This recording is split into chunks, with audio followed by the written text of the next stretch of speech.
Probably every one of us streams some music online. This is when we want our phone to play music, but it can happen that you are sitting in a bus and browse through the web, and suddenly a website decides to play some music or a sound effect, which is often not what we want. Therefore, I would like to talk about sounds in user interfaces today. I'm your host Chris, and this is the UX Global's podcast.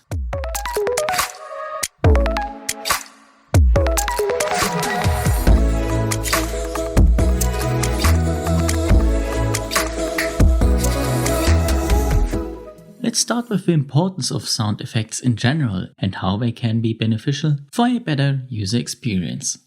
If you're streaming a video or you're playing a game, it is essential that there is some music or some sound effects involved.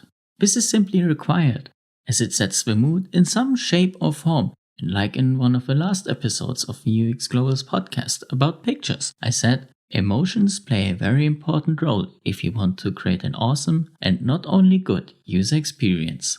Generally spoken, the UX can be increased by using as many output channels as possible. Imagine playing a video game without any sound effects or music.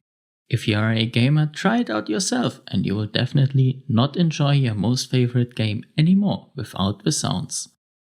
Another quite good example that you can try yourself is to watch an action movie. Once you have finished it, play the most incredible and most exciting scene again, but mute your TV. I can guarantee you it will be one of the most boring experiences you have ever had. And this is what we as UX designers want to avoid. Our users should have the most incredible experiences. Therefore, we should use as many channels for them to consume our product or service as possible. Music especially plays an important role as you can set the mood of a scene and create certain emotions within our users, and therefore guide them better.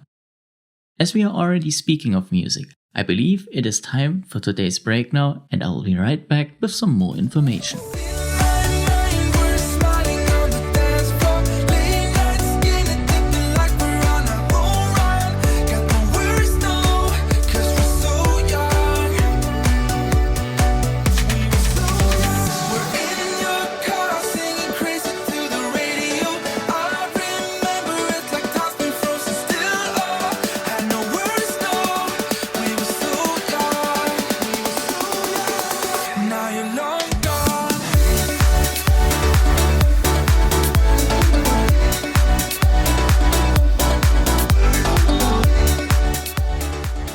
Alright, so which mood are you in now? I hope in quite a good one after this song.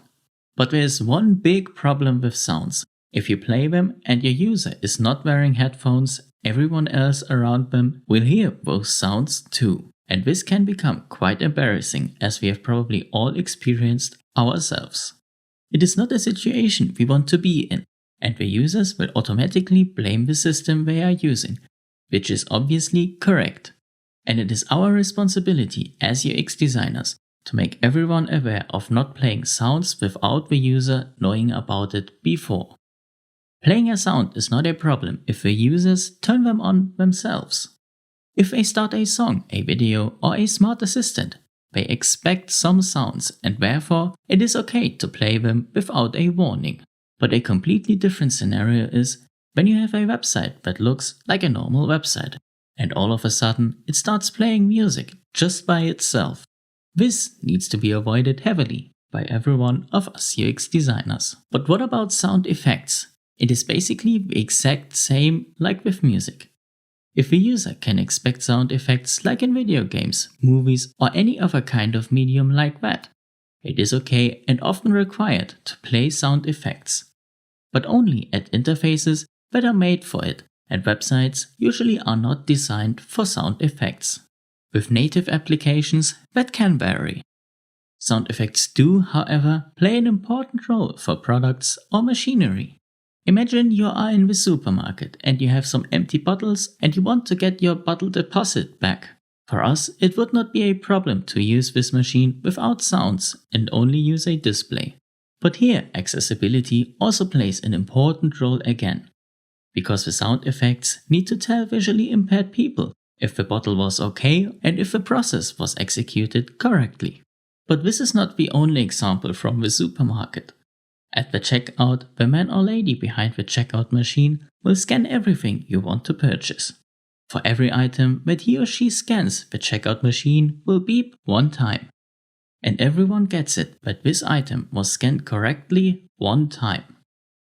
This helps to prevent errors. If an item was scanned twice, the machine will also beep twice, and everyone knows that this was incorrect.